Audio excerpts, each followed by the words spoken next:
Good evening everybody. Hai. Nah, untuk teman-teman yang punya masalah di rumah dan kamu tidak bisa mengungkapkannya, kita ungkapkan saja di Ngoceh.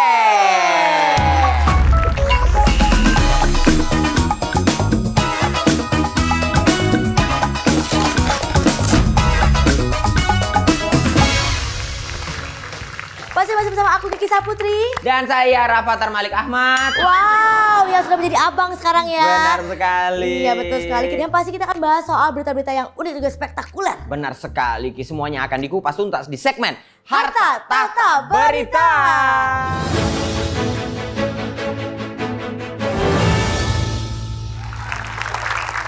Ngomong-ngomong soal aturan, pastinya ada konsekuensi yang harus dilakukan atau dibayar kalau kita melanggarnya, Ki. Betul sekali. Bukankah peraturan untuk kita langgar? Atau tidak? Benar, kalau dilanggar berarti ada yang konsekuensinya gitu Itu loh. dia maksudnya Benar seperti itu sekali. ya.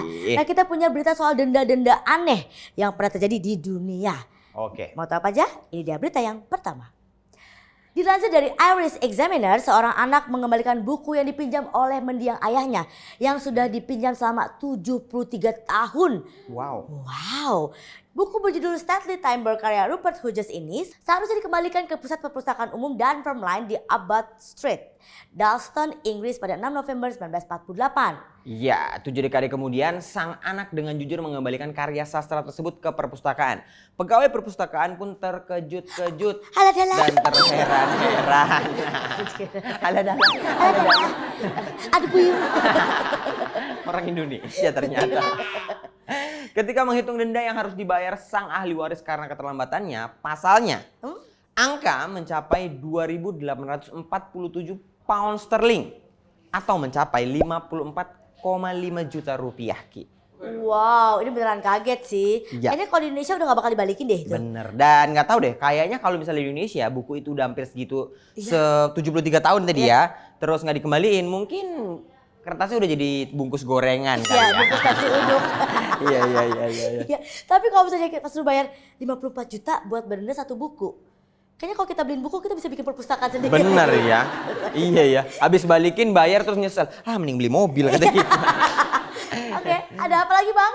Ada denda gara-gara twitteran di game NFL. Ya, ini juga ada seorang pemain rugby atau American Football Professional didenda karena twitteran di game NFL. Chad Okocinco, pemain Cincinnati Bengals, didenda sebesar $25.000 Amerika atau sekitar 300 juta rupiah. Karena kedapatan nge-tweet saat ia duduk di bangku cadangan di tengah pertandingan melawan Philadelphia Eagles. Wow. Jadi ternyata memang NFL ini punya ketentuan khusus bang, bahwa untuk seluruh pemain yang tidak diizinkan mengunggah sesuatu di sosial media pribadinya. Jadi tidak boleh pada saat 90 menit sebelum kick off dan juga 90 menit setelah pertandingan selesai. Tapi banyak juga yang protes dan menganggap kayaknya lu kaku banget sih, sadis banget gitu loh, ya kan. Dan dendanya juga terlalu mahal gitu kan. Namun peraturan tetap peraturan, meskipun Chad sudah menuliskan maaf kepada NFL, tetap saja denda tersebut tidak dicabut dan Chad harus membayar $25.000. Itu hampir berapa ratus juta lah ya kalau 25.000 ya. Mungkin pengennya konsentrasi. Iya, fokus aja lihat taktik strategi lo gitu, bukan malah nge-tweet. Kalau kita kan sekarang suka gitu emang, pemain dicadangin. Oh, alah pelatih gitu pasti dia. Jangankan atlet kita nih kalau lagi nunggu giliran sarapannya nge-tweet kan. Iya. Story, nge-tweet. Aduh deg-degan nih Iya. gitu ya kan. Bismillah doain ya guys. Iya. Padahal harusnya kok ngebadanin jangan story. Iya. Nah ini dia berita yang terakhir Bang Jegel, ada apa? Nah di Indonesia nama-nama anak yang nyeleneh bin unik udah banyak nih Ki. Tapi pikir dua kali deh kalau ternyata melahirkan anak tersebut di Swedia. Soalnya nih kalau kamu ngasih nama jelek kepada anak bisa didenda. Hah? Serius? Iya. Oh iya benar. Karena ternyata sejak tahun 1982 pemerintah Swedia memberlakukan naming law atau namnlagen untuk mencegah warga biasa menggunakan nama ala bangsawan. Jadi nggak boleh pakai nama-nama kerajaan itu, nggak boleh, nggak boleh sama. Misalnya ya. Kerajaan Saputra gitu nggak bisa ya. bukan kerajaan sapu tapi nama raja-rajanya gitu. Iya. Tapi akhir-akhir ini pemerintah sudah mulai memperluas aturan tersebut. Jadi banyak orang yang dilarang untuk menggunakan nama-nama yang tak lazim.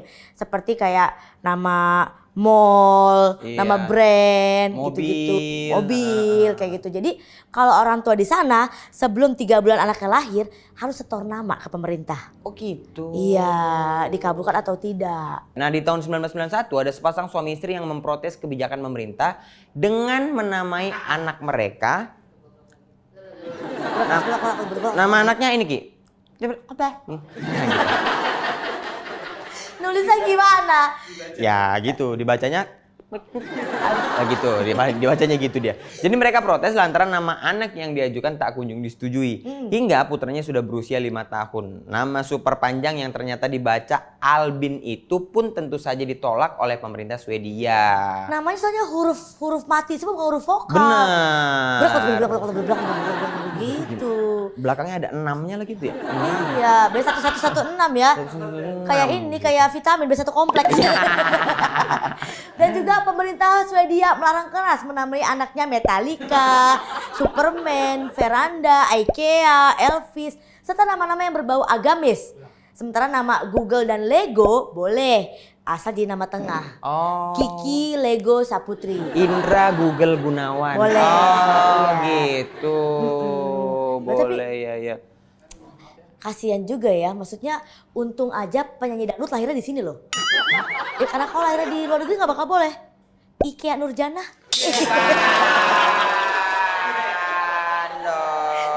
Kan nggak boleh tadi ya kan. Nggak boleh juga tadi kan. Iya. Elvis, iya. Elvis Sukaisi. Oh iya. Nggak boleh. Dan menurutku kalau misalnya, tapi di Indonesia sih kebijakannya emang banyak yang aneh, Iya. nama-nama aneh, ada Saiton, ada siapa-siapa. Kan ada nama anak ada. Saiton, ya kan? Janda muda. Iya. Iya, udah juga ada. Yang namanya Tuhan juga ada kemarin. Ada juga. Sel, Iya. kan emang gak di calling sama kreatif, ini jadwalnya Bang Jegel loh. Saya udah siap ini. Bro, aduh, Marcel Metallica Widianto. dilarang. Di Swedia dilarang. MMW. MMW. Bukan ada jadwal di yang musik-musik itu? Loh, Iya. udah Yang- pulang. Oh udah pulang. Belum bentar doang. Lu gangguin aja tau gak sih? Kita mau closing segmen, masuk segmen bintang tamu. Ya udah kita bahas aja dulu nih nama-nama tadi. Enggak, udah selesai. Udah selesai. Mending lu. Closing berarti. Ya udah closing gua aja ya. Bos, Marcel Widianto. Marcel Ngoceh Si Today Widianto. Oh. Nama gua. Oh iya. Gimana? Ya udah lu closing dah. Closing Marcel Situ Dewi Widianto, soalnya Indra Situ Jegel mau cabut ya. Oke sahabat-sahabatku, kita akan ketemu lagi di segmen selanjutnya. Tetap di Ngoceh!